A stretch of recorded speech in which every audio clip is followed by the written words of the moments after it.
Welcome, friends, to another edition of Economic Update, a weekly program devoted to the economic dimensions of our lives, our jobs, our incomes, our debts, those of our kids, those looming down the road, and those that Mr. Trump and the GOP that control our Congress may or may not get together to impose on us as we move forward. Excuse me. Before jumping into today's updates, a couple of announcements as you have become used to them. The first is a reminder that next Wednesday will be the second Wednesday of the month, namely May 10th. And that means we'll have our regular monthly economic update at the Judson Memorial Church on Washington Square, Thompson Street to be precise. And I want to invite you all, if you are in the New York area, if you're from this part of the country or you're visiting, please consider joining us at 7:30 in the evening, Judson Memorial Church on Washington Square Park, very famous park. It's the only church on the park, as you will notice when you get there. We're very proud to be there. We welcome you all. It's a chance for me to meet you and vice versa, and a chance to go into these topics with more depth than is possible on the radio. So once again, May 10th, Judson Memorial Church, 7:30 p.m. Number two, I want to thank the many of you that have subscribed to our Democracy at Work YouTube channel. It's a way for you to see the video version of this program and to be very supportive of us at the same time, because it builds our relationship in and through the YouTube community. So we're very grateful for you for doing that. And finally, because I don't want to forget, I want to remind you to make use of our websites, rdwolff with 2fs.com and democracyatwork.info. Both of those websites allow you to communicate with us what you like and don't like about the program. Both of those websites allow you, with a click, to follow us on Facebook, Twitter, and Instagram. Allow you to see the kinds of work we're doing above and beyond this program, as well as being a complete archive of this program from the beginning back in March of 2011. So please, make use of these websites to communicate with us, to partner with us in all the ways that our joint efforts and this joint project have in mind.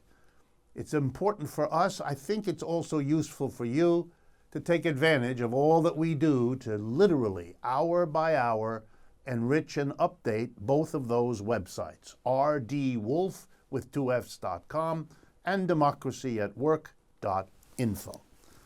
All right, let's jump into the updates for this week, May of 2017. Well, all eyes are turned to France, where on the 7th, which may be before or after you actually see or hear this program, the second round of the presidential election. It's down to a struggle between the extreme right-wing candidate, Marine Le Pen, and it's hard to put him in an exact category, but let's call him a middle-of-the-road Emmanuel Macron. These are the two who finished first and second, and therefore they're in the runoff to become the next president of France. There's excitement and tension because it's a remarkable election in many ways. I'm not going to rehash what I've already said about this on the program or what's in the mainstream media. So let me focus you on a couple of dimensions you might otherwise miss. Marine Le Pen is a classic Trump-style politician. Her biggest campaign issue is being anti-immigrant. France for the French, immigrants to be reduced, to be sent out, to be limited in the scope of their influence on French culture, all the rest. She also makes an effort, as Mr. Trump did, to reach out to working people by suggesting that the two major middle-of-the-road parties have been very poor in addressing workers' interests in France, and that's true enough. And she's hoping to appeal to working people and to make them more willing than they might otherwise be to vote for a candidate with such far-right perspectives. And her hope is that what befell Mr. Trump will also befall her, and that she will surprise folks because the polls show her lagging pretty badly in terms of the chances to win. On the other hand, Mr. Macron, he was an official in the socialist government of François Hollande, a government that became so unpopular because it had promised the mass of the French people a relief from austerity and then didn't provide it, in fact became an administrator of the very austerity it had campaigned against. The French public did not forgive Mr. Hollande for this betrayal. There's really no nicer way to say it. And Mr. Macron saw his political future being either going down with Mr. Hollande's ill-fated ship or cutting loose and becoming his own quote-unquote independent politician. He chose the latter road. That would have made him unable to win in any case, except for the self-destruction of the leading conservative candidate, François Fillon, as the French pronounce it, who got caught giving government jobs to his wife and children, and that basically plunged him out of the running. He came in third after Mr. Macron. So here we have it, a pretty stark race between an outsider, Marine Le Pen, a right-winger, an anti-immigrant, a nationalist, a France first, however you want to put it, on the one hand, and the establishment on the other. Mr. Macron has been part of the Socialist Party establishment pretty much the way Mrs. Clinton was part of the Democratic Party establishment. And in French politics, socialist is pretty much what Democrat is here in the United States. It has next to nothing to do with anti-capitalism in any significant way. But here's the most important thing. The race is shaping up to be long shot for the right-winger, easier shot for the middle of the roader. It'll give France a chance to continue the middle of the road doing more or less what has been done, thereby driving the French working class into a greater and greater dead end, the very conditions that produced the surprising result of this election, as it did in Britain and the United States and Greece before, and Spain and Italy and so on. In other words, changing very little, which certainly doesn't augur well for France's future, versus making a sharp turn to the right, and that seems to scare a majority of French people. But perhaps most interesting are the 20% of French people who voted for a relatively unknown Jean-Luc Mélenchon, a left-winger who is critical of capitalism, who is openly welcoming anti-capitalist politicians and policies of various kinds. Not really a fundamental change of society. He either doesn't believe in it or hasn't felt that he can dare say so. So he dances around it, but more left-wing than anybody else. And what's interesting is, you see something parallel in France and its election with what happened in the United States. Mr. Mélenchon's supporters are not about to be browbeaten by the publicity into voting against Marine Le Pen, whom they clearly don't want, and voting for the lesser evil, Mr. Macron, whom they have no reason to support either. They are choosing, in large numbers, not to vote, or not to vote for either of those two candidates, what in French politics is called spoiling your ballot.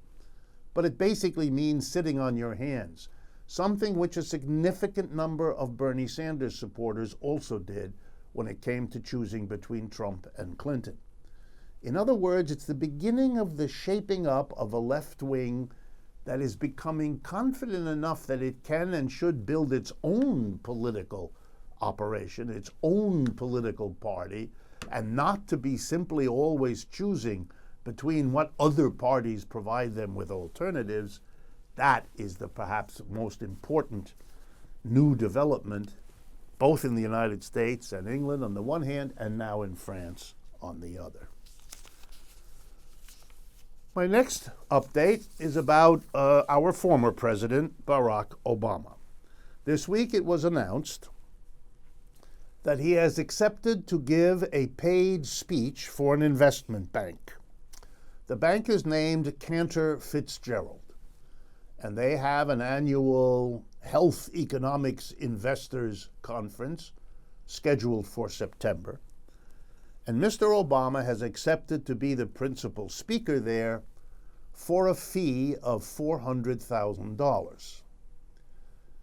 Now, you all know that during the race between Mr. Trump and Mrs. Clinton, and indeed earlier in the primary struggles between Mrs. Clinton and Bernie Sanders, the question of giving highly paid speeches to Wall Street banks came up more than a few times. And charges were leveled and accusations made as to who's in whose pocket. I don't know who's in whose pocket, but I do have to report to you if a former president of the United States accepts a $400,000 speaking fee for an evening's discussion paid for by a New York investment bank. That's an economic update I need to make, especially when I can add the following information. The chairman and chief executive of the Cantor Fitzgerald Investment Bank is one Howard Lutnick. You might be interested in who he supported. During the last Republican primary, he was an enthusiastic supporter of Jeb Bush in his effort to become the presidential nominee. Then, some years earlier, in 2008, it turns out that the same Mr. Lutnick was a big supporter of John McCain, the very person who ran against Barack Obama in that election. Why do I bring this up? Because the head of a bank that gives regularly to major Republican candidates is perfectly happy to give money to a major candidate of the other party, suggesting, if you need such suggestions, that the people with a lot of money understand that they need to spread it around so that they are in good graces with whoever of the two particular parties wins. And that goes right to the first story of today. The establishment, Republican and Democratic Party, Jeb Bush, John McCain, Barack Obama, sure, you give money to them all because those basic parties are your allies. And if you give them money, you can count on them to be friendly to you. That's the very reason why people on the left, like Sanders, like Mélenchon in France, and so on, and people on the right look upon the establishment, left or right part of the establishment, as their problem and the problem that they have to solve. Next economic update, well, I have to go back to corporate taxes. President Trump and the GOP keep talking about how they're going to do something about taxes. They're going to cut corporate taxes, as if this is a long overdue, very necessary, universally understood. It's none of those things. That is, again, I can say, the Republican and Democratic leadership, they support these sorts of things, but then again, they get the big bucks, and then again, they are the establishment. But let's, you and I, who aren't, let's talk turkey about corporate taxes. So let's begin. The official rate of corporate profits tax, taxes that companies pay on the profits they earn, excuse me, is 35%. Sorry. And the Trump administration and the Congress want to reduce it to 15%, at least that's the major conversation. That's a tremendous drop. But let's take a step back. Do corporations actually pay 35% of their profits? The answer is unambiguously no, and they haven't for many years.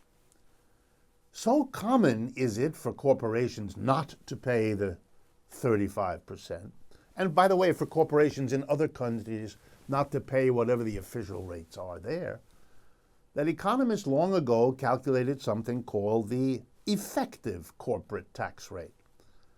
This is the rate, which varies from country to country, that takes into account the exemptions and deductions that corporations can use, their accountants can use, to reduce the part of their profits they actually have to pay tax on. So here we go. The effective corporate tax rate back in the 1950s was 50%. That's right, 50%, sizable. By 2011, it had dropped almost continuously, a couple of blips up and down, but a long-term decline. So it was in the neighborhood of 15%. That's right, 50 to 15. Over the last 50 years, the effective corporate profits tax has dropped catastrophically. Corporations have been on the receiving end of effective cuts in their tax rates for 50 years. They're not overdue for a tax cut. They don't need a tax cut. They have been blessed over and over again by tax cuts. It's a bit of a scandal. And let me drive it home in another way. The OECD compares the effective corporate tax rates among the 30 or so countries whose economics it monitors.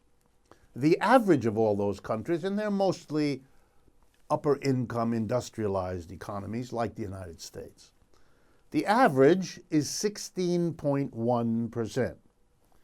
The United States, and these are averages for 2000, 2005, the latest data we have, that is comparative. The average for OECD countries in that 5-year period was 16%. The rate for the United States over those 5 years, 13.4%. We're not average. We're not even marginally below average. We're one of the 5 lowest corporate tax rate advanced industrial countries in the world.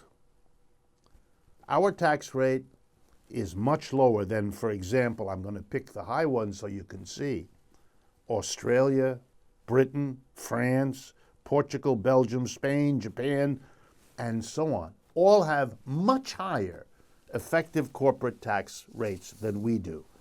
The notion that our capitalist corporations can't compete in the world because of the tax rate is simply nonsense, and no amount of repeating it changes that unless you don't want to believe it in the first place. The next update has to do with that remarkable bank, Wells Fargo.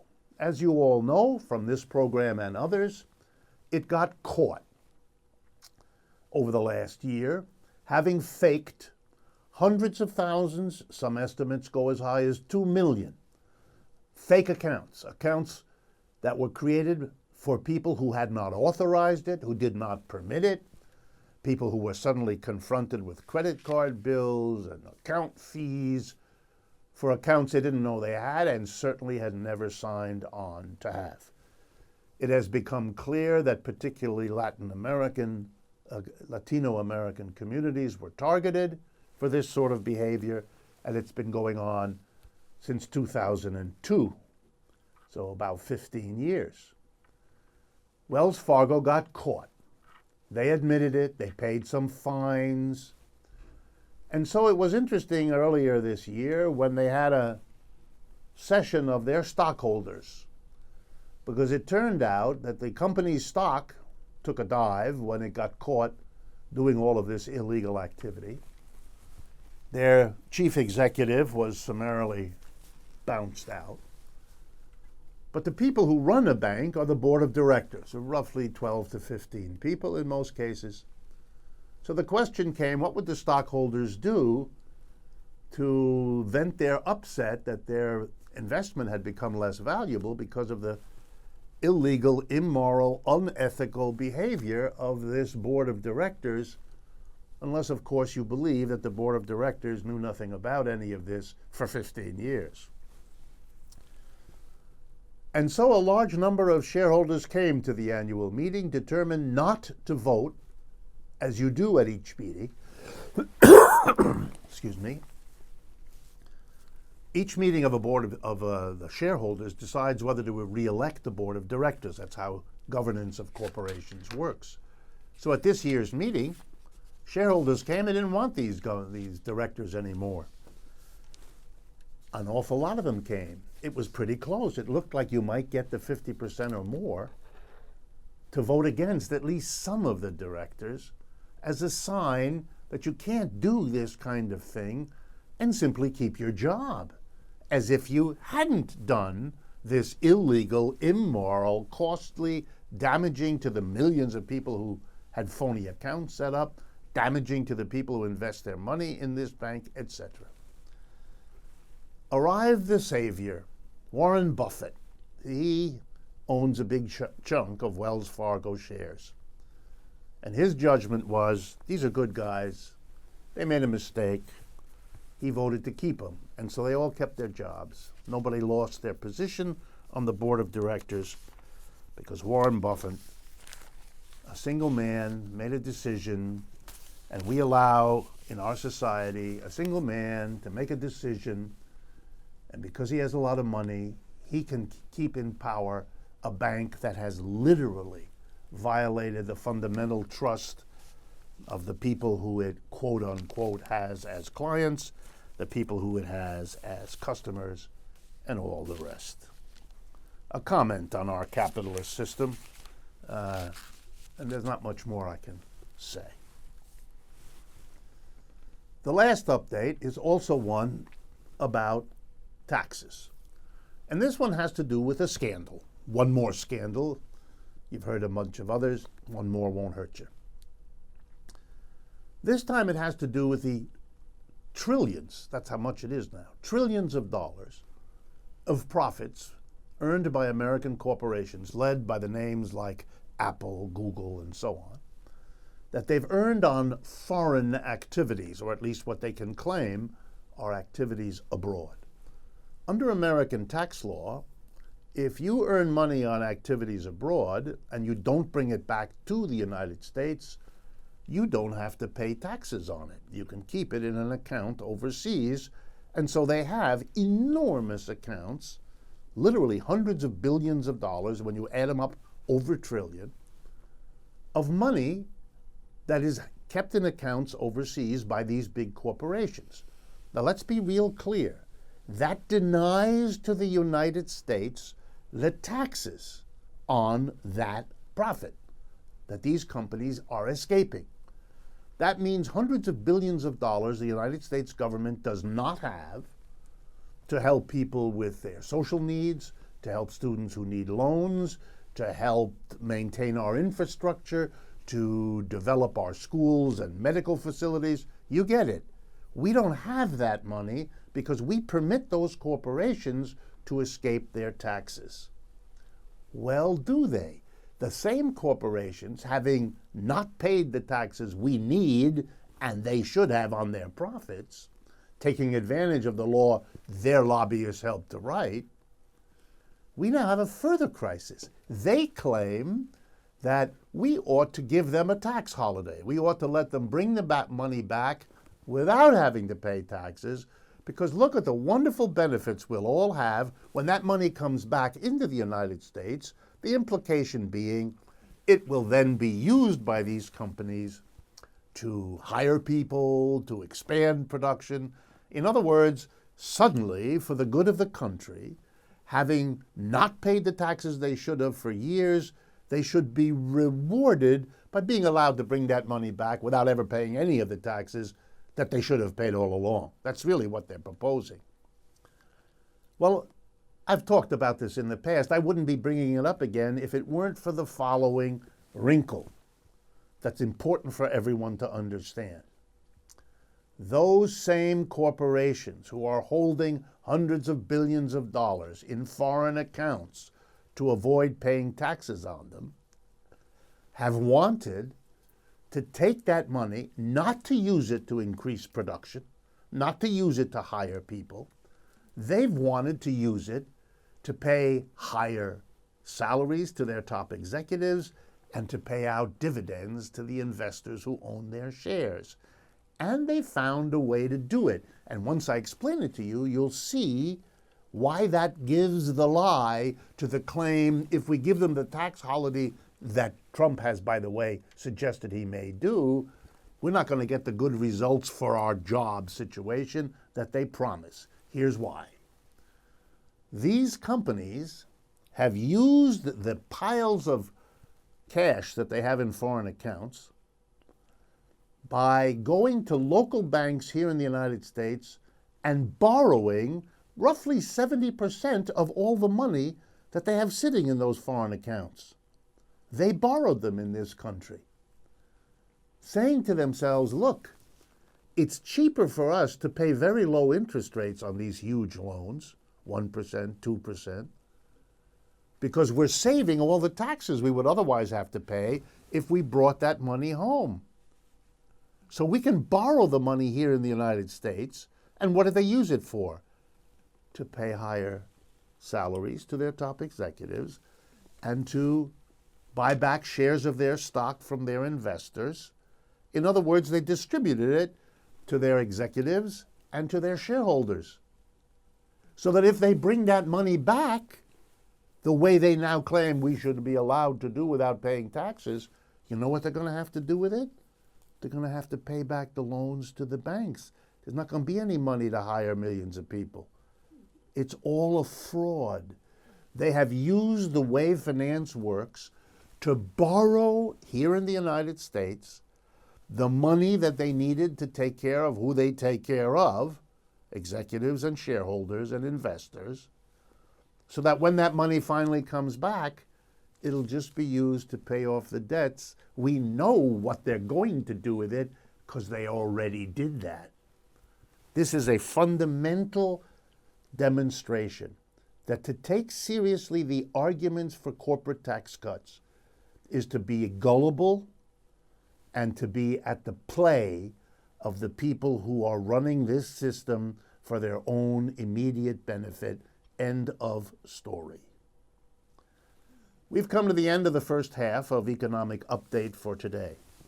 Since this is the first session of the month of May, I will very shortly shift over and interview Dr. Harriet Fraad on the intersection of economics and psychology. I know that many of you are interested because you let us know. Stay with us. We'll be right back for that interview. When some people struggle with their mortgage payments, they become frozen. But the people who take action are far more likely to get the most positive outcome. Call this free government program for the option that's right for you. I don't know what's happening. Start a new chat. What did I do? Okay. Wow.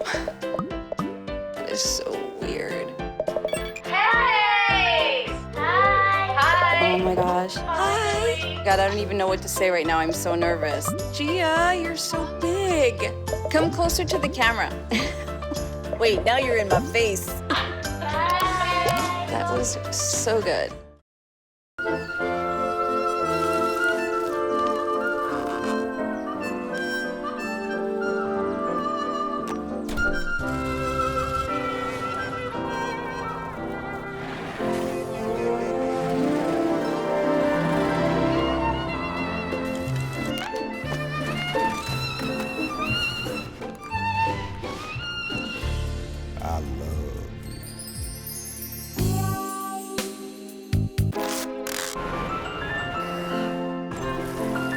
Can we get strawberries? Okay.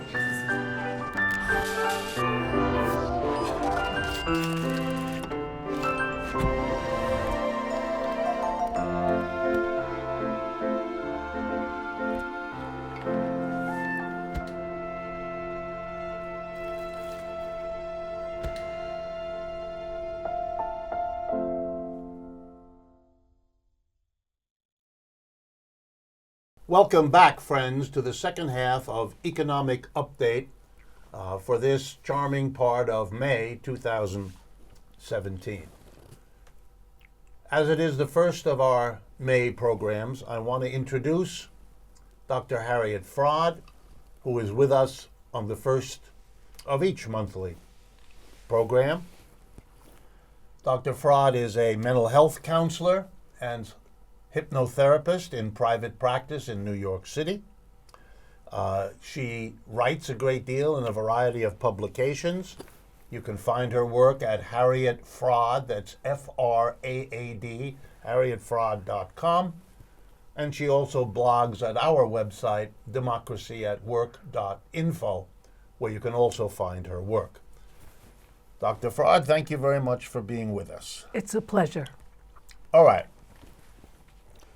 We've decided, you and I, in preparing this program, to talk about this remarkable concept that's remarkable, particularly here in the United States, called family values.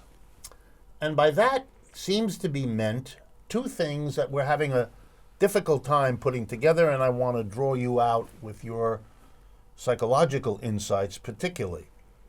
On the one hand, we are a society that makes a great claim in a variety of places to being committed to the family as an institution, to the values of family life, of family relationships, and all of that, and the importance of family. On the other hand, if you look at our economy the way we do on this program, you will be acutely aware that particularly over the last 30 or 40 years, whether you look at the stagnation of income, of the need for women to go out to work in order to sustain even basic family incomes, if you see the shrinkage of supports of various kinds that the government used to provide for people, assaults on the funding of public schools and all kinds of other facilities, you begin to get the feeling that the economy doesn't somehow share the family values that the rest of the society talks about. The divorce rate, the teen pregnancy rate, the number of young people choosing not to get married. I mean, it could be on and on. Is there some disconnect? Is there some contradiction that you can explain to us between an economic system that seems to undermine family in many cases and a cultural overlay that celebrates it? I think they're really closely related because on the one hand, you have people like Trump and the religious right trumpeting family values while they take away every support that families need to be able to survive. And that's because family values rhetoric is a cover for taking away government support from families.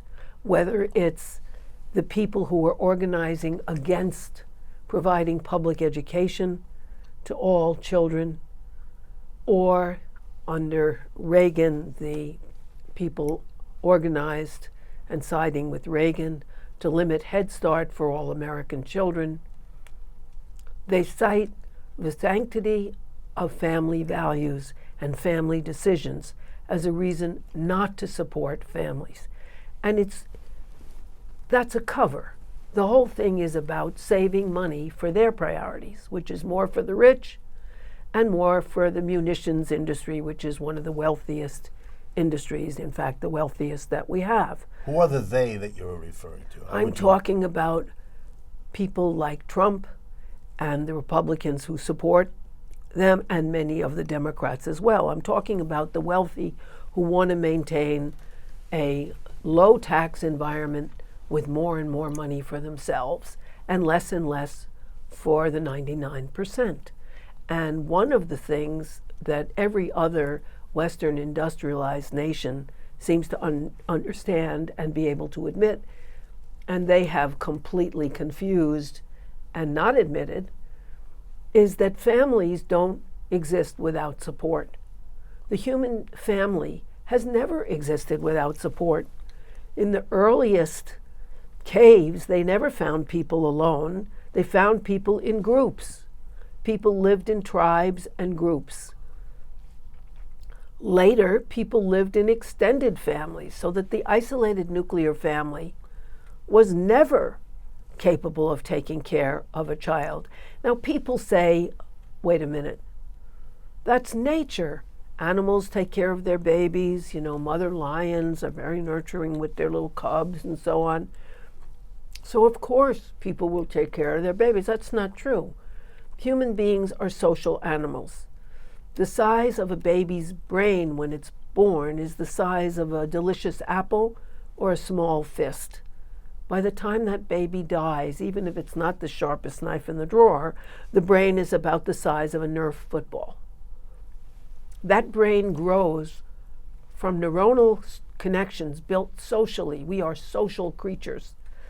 And the proof of the matter in the United States now, that just because you're pregnant doesn't mean you're going to be able to or willing to take care of the needs of an utterly dependent child for 24 hours a day, highly unlikely, illogical proposition, is that 5 American children are killed every day by their parents, overwhelmingly by their parents. They're abused or neglected to death. Those children who need most parental care are most likely to be killed. In fact, the figures are that the chance of death by maltreatment is 3 times greater for children under 1 than it is for children from 1 to 4. And kids from 1 to 4 have twice the risk of being killed as kids from 5 to 14.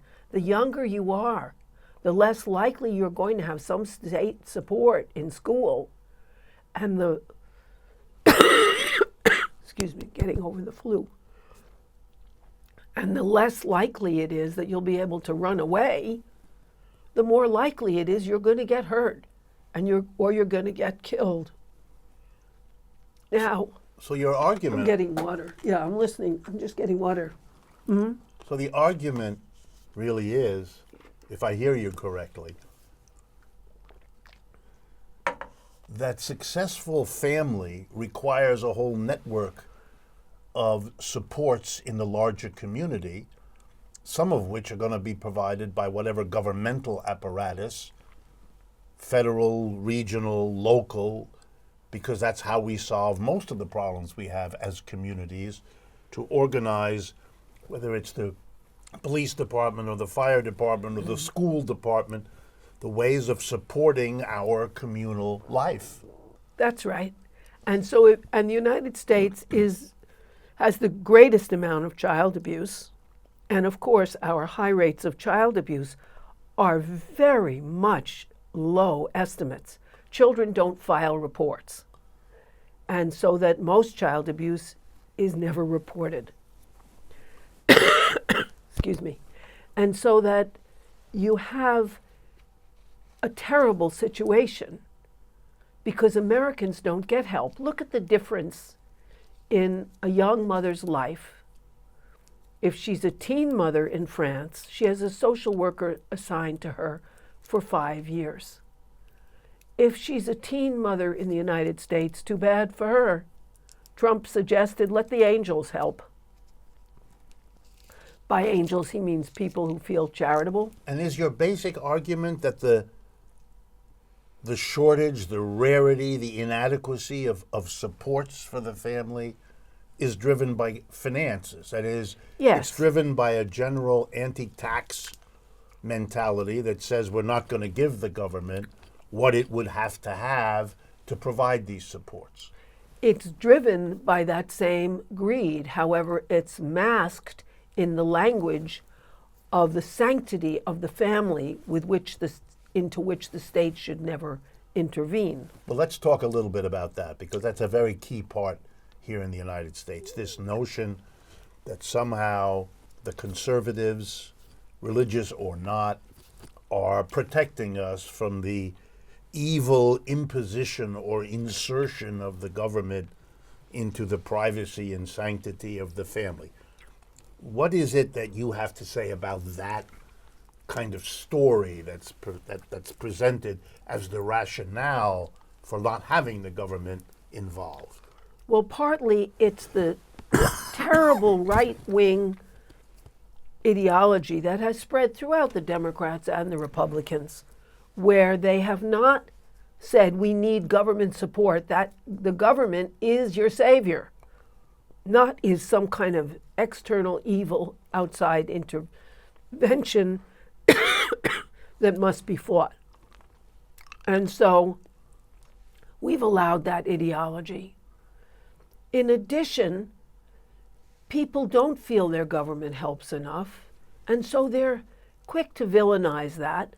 And we don't have the anti-capitalist forces that said, no, that isn't. It's corporate America that outsourced your job and mechanized and robotized and made you unemployed and cuts your benefits for their money. It's a muted voice in the United States. But then you're basically suggesting that the conservatives and so forth are doing the work of the corporations and the rich. They're providing a cover for their refusal to spend the money to take care of massive people by making it not about saving money, which would be an ugly admission to make, but instead making it a very politicized, principled notion of the sanctity of this family. family. And really, the family is falling apart in the United States. Not only aren't people getting married, but there are foster children. There are more foster children than ever. Many more grandparents have to take care of their children now because parents aren't capable of it. Child abuse figures are spiking. Child deaths go up. Nobody can avoid, if you read the newspaper, a story of somebody who's beaten their kids to death or thrown them in front of a train or whatever they do, or the pictures of people who have passed out or died from overdoses with their kids in the car. It's breaking down. And that's known, but they don't care. They just want more money at the top. And the evangelical community is divided. But perhaps the biggest of the evangelical community is focused on family. A perfect example. It brings in over $118 billion a year in donations and gifts and grants. Just to keep up its property, it pays over $101 million a year. And it has campaigned against every progressive support for families. And I think that's because religion has lost its relevance in the business community. When you are running a business, you don't think, what is the ethical way to do this? How do I take care of my fellow men and women here? You think, how do I maximize profits and lower costs? That's the logic of capitalism. Not because you're evil, but that's the way you're a, quote, good business person in capitalism. Right. So religion's influence is in the family. In other words, they've And retreated from the rest. they've retreated from the rest. And they want that to be felt. They don't want the kind of supports, the kind of preschool and after school and summer programs that other countries give, the kind of support for young parents. Because they want to be that. It will erodes dilute their it. only source of relevance in people's lives, support for their families. So the church is becoming part of this alliance to talk endlessly about family values and yet not to block a society from undercutting them by... In fact, to support the undercutting. And that isn't the whole evangelical community. The evangelical community is divided. But in terms of the biggest, richest, like focus on the family, it's unambiguous. And it's something I've thought about because I thought, wait a minute, if you care about families, well, maybe they don't care so much about families as buttressing their own position.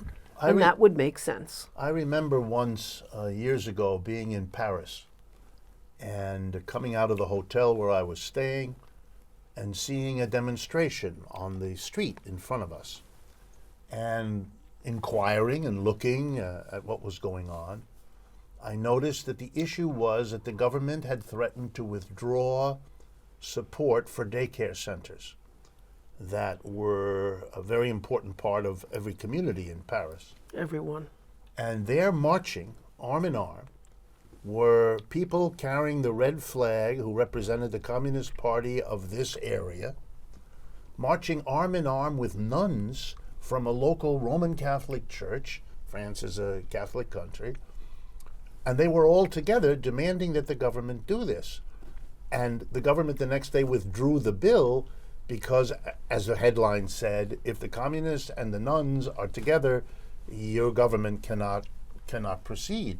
There was a clear then example of a religious institution having it very clear that its notion of family and what is to be done for family meant they wanted the government to continue to provide daycare for the young people, and they were out in the streets as nuns advocating for that result. They were, and France provides daycare for under threes for $1 an hour, and then starting at 3 years old, free daycare for everyone, and at every daycare center for children from 3 to 5, there is a trained pediatric nurse. There's a sick room so that kids can go and be taken care of while their parents work, and they have fewer percentage of their mother's work than do in the United States. They have after-school programs, they have summer programs. Their programs can never cost more, even if it's a summer program, than 15% of your salary. They have a huge network of child supports. Every other Western industrialized wealthy country does. We are way, way behind. And people were fighting for that because it's the backbone of support for their family. Plus, they get family allowances. If they have more than 2 children, they get money for the government. They also get school allowances to have their children's school paid for. And the logic is, you are creating the next generation of workers. Why should it only be your responsibility and not the society's that will benefit from your work? That is a very American perversion, putting it all on the backs of parents who can't afford it, and more who can't. 40% of children are with a single mother, and our daycare situation is another example. 90% of Americans' children who are in daycare are in programs that are not quality programs. That's government information. Well, you know, I'm reminded of the relevance of the recent struggles over the Affordable Care Act, which are still ongoing. Mm-hmm. If you look at that act, it brought 21 million more families, at least, into some kind of medical insurance. Now, it doesn't take a genius to understand that to deprive a family of medical insurance threatens the family, threatens the health of the parents, threatens, therefore, the viability of that family unit to survive. If a parent gets sick, how are they going to pay for the cost? Or if a child gets sick, how are they going to manage the daycare? So the stresses and strains put on a family by not covering them is obvious. And yet, the entire Republican establishment has been trying to figure out ways, with Mr. Trump, of cutting the Obamacare, risking withdrawal in one of the various versions of coverage for millions of people. And the truth of it is, when you look at it as an economist, it's clear that the upset comes from the fact that the price to pay for it was paid for by taxing wealthy people who don't want to pay that tax. Right. But you can't have it both ways. If the people who run the political parties, who run this system, don't want to pay, then the prattling or the babbling about family values is undercut by the reality that their tax programs are destroying the very thing they claim, perhaps in church on Sunday, to be in favor of, but they're not. That contradiction seems very stark, since one of the first things you would do to support a family would be to take the anxiety of getting sick out of all the other stresses and strains that destroy family life. Right. Plus, a sick child means you can't go to work and you don't have child care that takes care of them.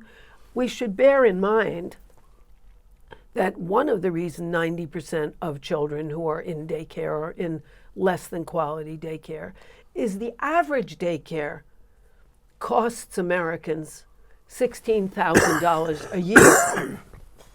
So children are in terrible situations. They're left alone. They're put in a room, crowded, watching television in wet diapers. They're constantly at risk because parents have to work. 40% of mothers are the sole support of their children. And so you're abandoning the next generation.